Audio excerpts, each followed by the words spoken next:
Hello, students. I think you will be very fine at your home, and I also think that you will be studying at your home very carefully. Now, your next topic is expression for fringe widths. Fringe की चौड़ाई का व्यंजक। तो इस fringe की चौड़ाई के व्यंजक को समझने से पहले इसका एक छोटा सा फिगर को देखते हैं। सबसे पहले हम कोई दो स्वरूप ले लेते हैं, S1 एंड S2। S1 और S2 कोई दो स्वरूप ले लिए जो एक दूसरे से स्मॉल d दूरी पर स्थित हैं। इनसे कैपिटल D दूरी पर यहाँ पर कोई पर्दा ले लिया जाता है। कैपिटल D दूरी पर एक पर्दा ले लिया हमने। अब S1 से बिंदु P यहाँ पर ले लीजिए, P को मिला दिया और S2 को भी बिंदु P से मिला दिया, एरो मार्च। अब इसको S1 से बिंदु A, S2 से बिंदु B तक डॉटेड लाइन खींचा और इन दोनों के बीच से एक डॉटेड लाइन खींचा O, इसका नाम C ले लेते हैं। बिंदु P और O, बिंदु P से O के बीच की दूरी को Y ले लेते हैं। क्योंकि S1 व S2 के बीच की दूरी है आपका, पुनः S1 से बिंदु O को मिला दीजिए और S2 से भी बिंदु O को मिला दीजिए। ये x प्लस डेल्टा x पथ में अंतर हुआ। इसके बाद यहाँ से एक नॉर्मल यहाँ पर पथ डेल्टा x ले लेते हैं। अब इस फिगर की सहायता, चूंकि S1 और S2 के बीच की दूरी d है तो इसका हाफ, यहाँ से यहाँ तक की दूरी d/2 ले सकते हो, यहाँ से यहाँ तक की दूरी d/2 ले सकते हो। मुझे लगता है कि इस फिगर में कोई डाउट नहीं होगी। इस फिगर को थोड़ा सा आप लिख सकते हो कि माना S1 और S2 कोई दो स्वरूप हैं जिनसे प्रकाश तरंगें बिंदु O पर जब पहले पहुंचती हैं तो उनके पथों में कोई अंतर नहीं होता है। S1 से O और S2 से O तक जाने में समान दूरी तय करनी पड़ती है। अतः बिंदु O पर पथांतर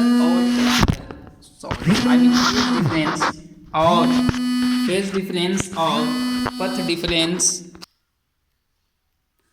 हाँ, तो देखते हैं S1P और S2P दोनों के पथों में अंतर है, वही अंतर पथांतर कहलाएगा।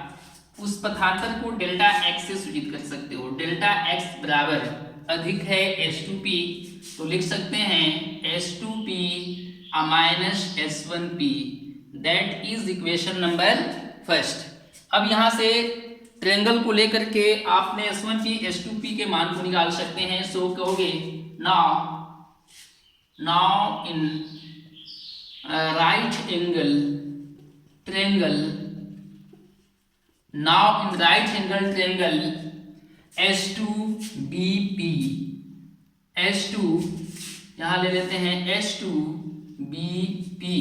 S2BP में आपको हाइपोटेनस है यहाँ पर आपका S2P इज इक्वल टू हो जाएगा आपका according to Pythagoras theorem S2B का स्क्वायर प्लस PB का square is equal to S2B। यहाँ से यहाँ तक की दूरी देख सकते हैं आप, कैपिटल D है तो कैपिटल D का स्क्वायर प्लस PB, PO के बीच की दूरी Y है और OB की दूरी D/2 है। इस प्रकार PB की दूरी हो गई आपकी y प्लस d/2 का होल स्क्वायर।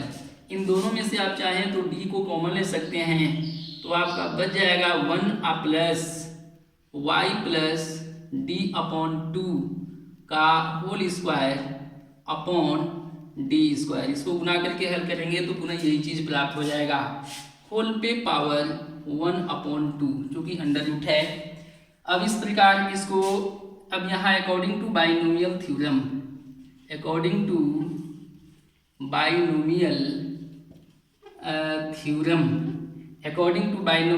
जो उच्चतम घात होता है इसके साथ आप मल्टीप्लाई कर दोगे तो आपका हो जाएगा d into 1 plus y plus d upon 2 का whole square upon 2d square.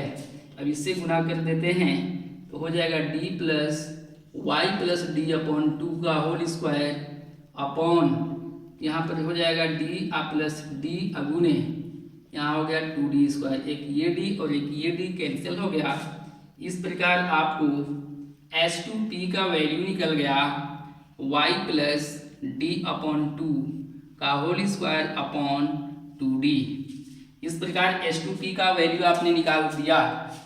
इसी प्रकार S1P का निकाल सकते हैं। डायरेक्टली आप कह सकते हो सिमिलरली, इसी प्रकार सिमिलरली आपका हो गया S1P इज इक्वल टू हो जाएगा S2P आपका यहाँ d भी है d प्लस, इसके बाद S1P इज इक्वल टू हो जाएगा d plus y minus d upon 2 का whole square upon 2d। S1P बराबर d plus y minus d by 2 का होल स्क्वायर अपॉन 2d। देख सकते हैं S1AP को लेकर चलिएगा यहाँ पर, तो आपका वैल्यू यहाँ से यहाँ तक आपका PA केवल चाहिए तो y2 में से d/2 को घटा देंगे। इस प्रकार ये हुआ। अब क्या करते हैं, इन दोनों मानों को समीकरण 1 में रखने पर बोलेंगे पुटिंग द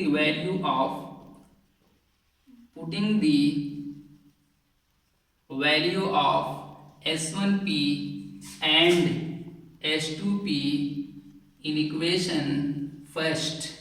समीकरण 1 में S1P और H2P के मान को रखने पर सो हो जाएगा del x is equal to H2P बोले तो d plus y plus d upon 2 का whole square upon 2d minus d minus हो जाएगा y माइनस डी अपॉन 2 का होल स्क्वायर अपॉन 2d। आपका plus d minus d cancel हो गया। यहाँ से एलसीएम आप ले सकते हैं। डेल्टा x बराबर हो जाएगा एलसीएम 2d। तो डायरेक्टली हल करते हैं, a प्लस बी के होल स्क्वायर पर तो दीजिएगा तो y square plus d square by 4 plus 2ab I mean 2 into y into d upon 2। इसके बाद माइनस a माइनस डी के होल स्क्वायर पर वाई स्क्वायर माइनस हो जाएगा क्योंकि माइनस है आगे, minus d square upon 4 plus 2 into y into d upon 2, ये 2 और आपका plus minus d square by 4, ये प्लस डी स्क्वायर बाई 4, इसके बाद plus y square minus y square cancel हो जाता है। सो यहाँ पर देख सकते हैं, इसलिए आपको प्राप्त हो गया डेल्टा एक्स बराबर 2y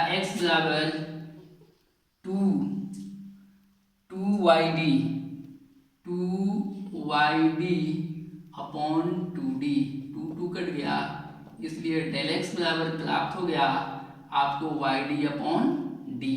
ये पथांतर हो गया।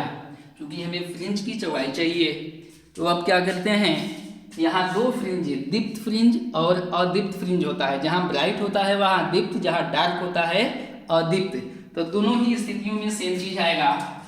तो दीप्त फ्रिंज के लिए काम कर सकते हैं, दीप्त फ्रिंज के लिए, दीप्त फ्रिंज के लिए।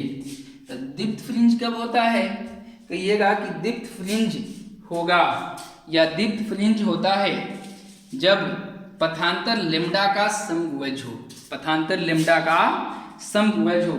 और यह केवल तभी संभव होता है जब पथांतर लेम्डा का समभुज, तो पथांतर आपका हो गया y d upon d is equal to m lambda, जहाँ m समभुज है।